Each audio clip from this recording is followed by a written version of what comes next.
Today you've brought us something pretty dense, actually. It looks like a full business proposal for a self-supporting food service model. That's exactly right. And this isn't your typical nonprofit plan relying purely on donations. We're really looking at a blueprint here. Yeah. It's for a facility, a kind of hybrid place designed to tackle potential issues like future food bank shortages, maybe even job losses, by being financially strong on its own. Okay. The real mission, the core idea, is to break free from depending heavily on donations. It aims to run like a competitive business that also serves the community's needs. Right. Okay. So let's unpack that because that's the tricky part, isn't it? Squaring that circle. How do you generate real substantial revenue while also subsidizing free meals for people who need them? We need to find those specific financial nuggets, the operational tricks in this plan that supposedly make it sustainable. Well, it really starts with just defining the space itself. The plan describes it as a hybrid. Think part quick service restaurant, part convenience store.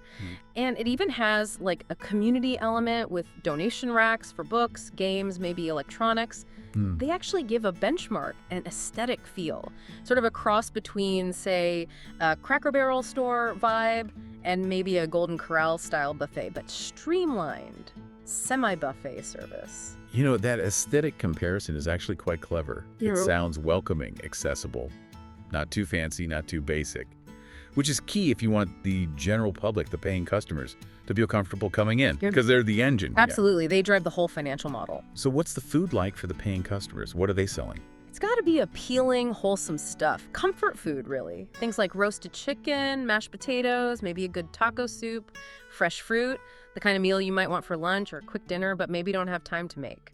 And importantly, the menu rotates monthly. To keep things fresh, stop people getting bored. Makes sense. Yeah, exactly. Keep them coming back. And I noticed they specifically call out building in low-cost draws.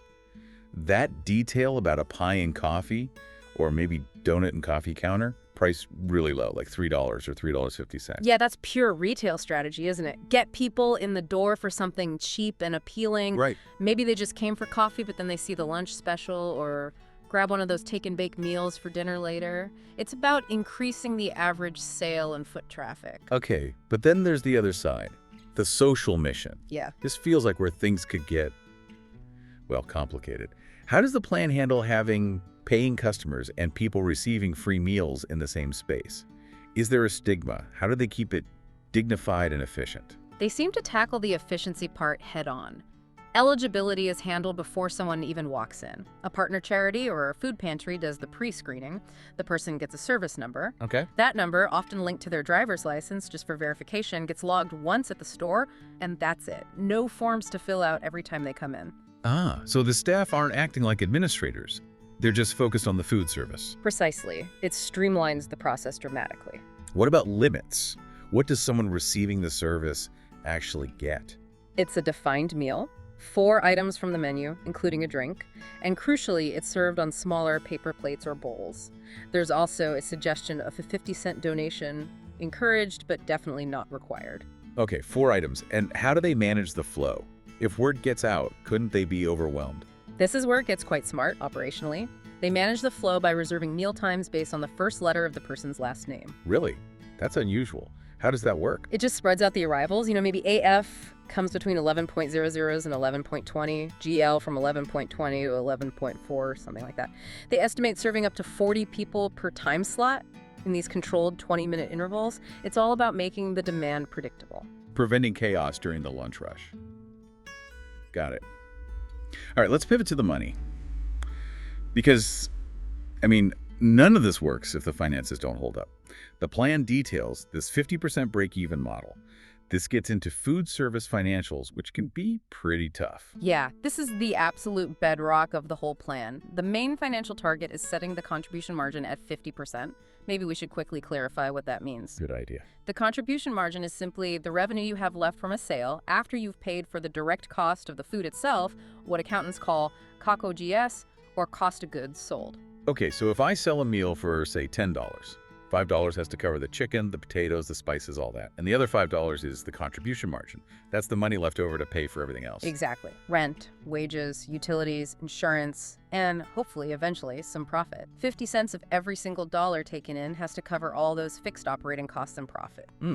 Now, we should probably note, achieving a consistent 50% contribution margin in food service, especially with low prices, that's really ambitious. It is extremely ambitious. It assumes fantastic efficiency, very tight portion control, and really aggressive sourcing, buying well. Okay, so what are the costs that this 50% margin has to cover?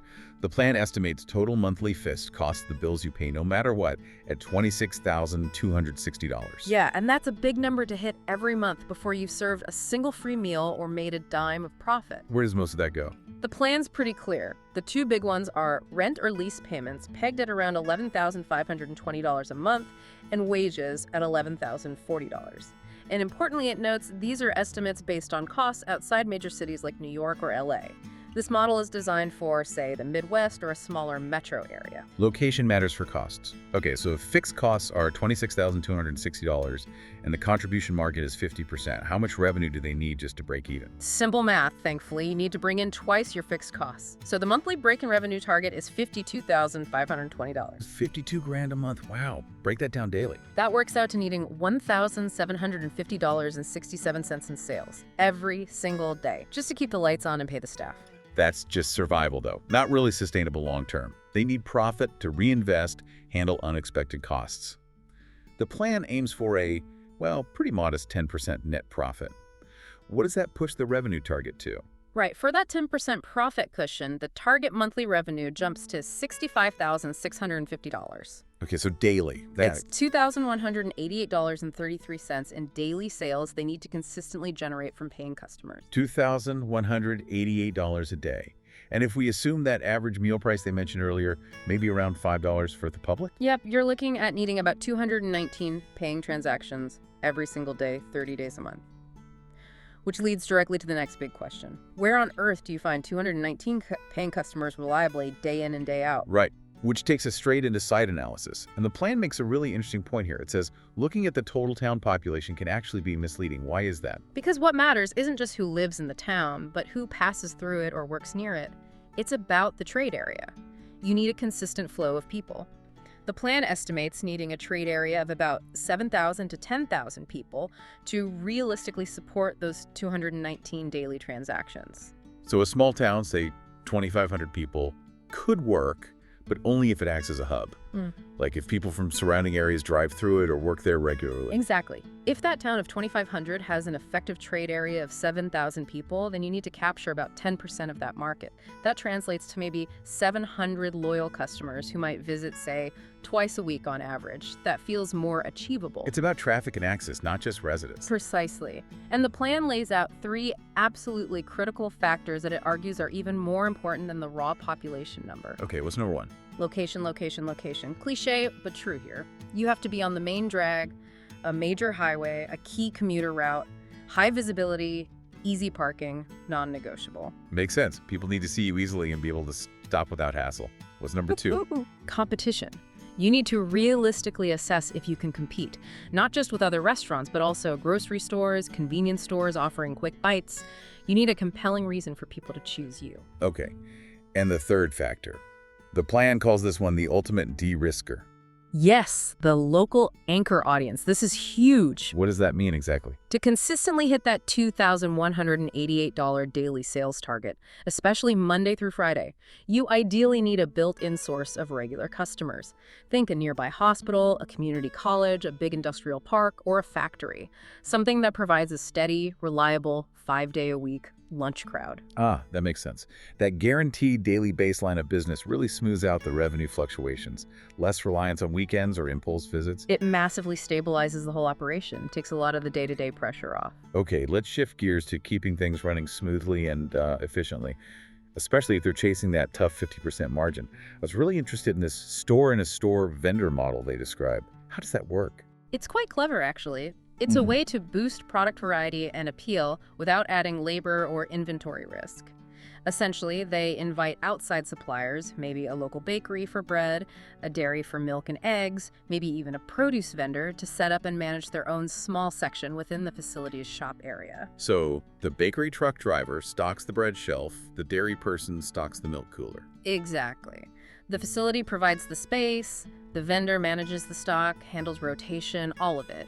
The facility itself avoids all the prep labor, avoids buying inventory that might spoil but still gets a cut. What kind of a cut? The plan suggests a 20% to 30% commission on the sales from those vendor sections. So it's found revenue. It makes the shop more attractive to paying customers. Oh, I can grab milk and bread while I'm getting lunch, with zero extra work for the core staff. That seems like a smart way to leverage the space. What about kitchen efficiency? They emphasize using downtime productively. Instead of staff just waiting between the lunch and dinner rushes, they schedule large batch cooking during those quieter periods, like making 50 portions of a lasagna or a casserole, those take-and-bake style family meals. Right. Prepare it when it's slow, sell it when it's busy. Exactly. And then combine that with online ordering, click-and-collect systems, maybe local delivery partnerships, especially for those bulk meals. It streamlines labor again. Which, as we said, is one of the biggest costs. Right. And all this efficiency focus connects directly to their staffing strategy. Because the plan anticipates using workforce training grants, which often means you have trainees, maybe higher turnover in some roles, you absolutely need excellent, consistent management at the core. And good managers are hard to find and keep, especially in food service. How do they plan to attract and retain them? By paying them properly, and not just wages. The plan specifically budgets for a 30% addition to the base wage costs. 30%? For what? To fund a really robust benefits package, health insurance, maybe some retirement contribution, paid time off. Things often lacking in typical fast food or quick service jobs. So the total compensation package is designed to be superior. Way superior. They aim to compete not just with fast food, but with better paying retail jobs, maybe even union grocery store positions. They recognize that retaining 2 excellent full-time core managers, plus maybe trainees supported by grants, is critical. And those managers need solid standard operating procedures, SOPs, because of the trainee model. Good staff prevents that poison atmosphere the plan warns about later. We should come back to that. Definitely. Okay, so they have the model, the operational plan. How do they actually get this thing funded and launched? Their fundraising approach seems different. It feels like they're leveraging the potential profitability itself, asking for help to start, not a perpetual handout. Which, as you can imagine, is a much easier conversation to have with potential funders. Help us launch this sustainable engine, not please keep feeding the meter. They break it down into basically 3 steps for asking. What's step 1? In-kind donations first. Don't ask for cash initially, ask for expertise. Find a lawyer willing to donate time for the 501c long profit setup, an accountant to help set up payroll, a commercial realtor to help find the right space, maybe at a discount. Cut those initial setup costs way down. Smart. Use professional skills as capital. What's step 2? Sponsorships.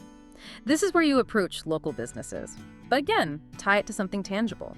Ask the local bank to sponsor the kitchen fit-out.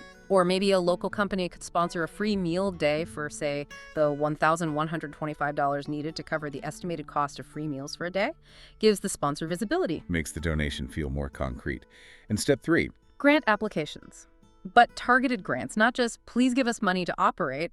Go after specific program funding, grants for the workforce training program aspect, or grants to subsidize the bulk meal program for low-income families, maybe from community foundations or local banks with community mandates. Okay, very strategic.